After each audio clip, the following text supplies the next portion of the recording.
ত্রয়োদশ জাতীয় সংসদ নির্বাচনের আগে ও পরে সবাইকে সতর্কতার সঙ্গে সব পরিস্থিতি মোকাবেলার পরামর্শ দিয়েছেন বিএনপির ভারপ্রাপ্ত চেয়ারম্যান তারেক রহমান। শুক্রবার রাজধানীর গুলশানে বিএনপি চেয়ারপারসনের রাজনৈতিক কার্যালয়ে লন্ডন থেকে ভার্চুয়ালি যুক্ত হয়ে ফ্যাসিবাদ বিরোধী যুগপথ আন্দোলনে অংশগ্রহণকারী নেতাদের সঙ্গে বৈঠকে তিনি এ পরামর্শ দেন।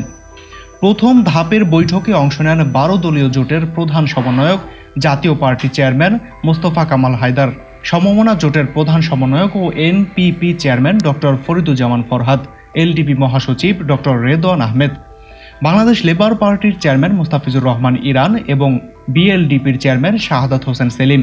বিএনপির পক্ষে উপস্থিত ছিলেন দলটির মহাসচিব মির্জা ফখরুল ইসলাম আলমগীর, স্থায়ী কমিটির সদস্য নজরুল ইসলাম খান, বেগম সেলিমা রহমান ও ভাইস চেয়ারম্যান আব্দুল আউয়াল মিন্টু।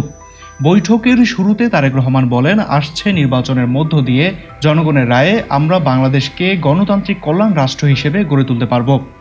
আপনাদের ঐক্যের মাধ্যমে দীর্ঘ আন্দোলন সংগ্রামে ফ্যাসিবাদের পতন হয়েছে জুলাই ছাত্র, শ্রমিক ও জনতার গণ অভ্যুত্থানে।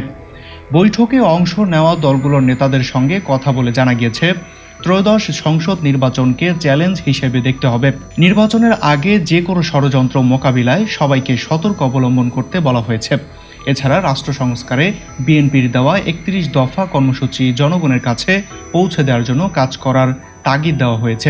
নেতারা আরও বলেন, আগামী নির্বাচনে বিএনপি বিজয়ী হলে আগের ঘোষণা অনুযায়ী জাতীয় সরকার বাস্তবায়ন করার বিষয়ে সবাইকে আশ্বস্ত করেন বিএনপির ভারপ্রাপ্ত চেয়ারম্যান। ধারাবাহিক বৈঠকে শনিবার সন্ধ্যায় যুগপথ আন্দোলনের অন্যতম শরিক দল জাতীয়তাবাদী গণতান্ত্রিক আন্দোলনের শীর্ষ নেতৃত্বের সঙ্গে বৈঠক করবেন তারেক রহমান। মাহাদি হাসান বিএন, পিপল ভয়েস টেলিভিশন, ঢাকা।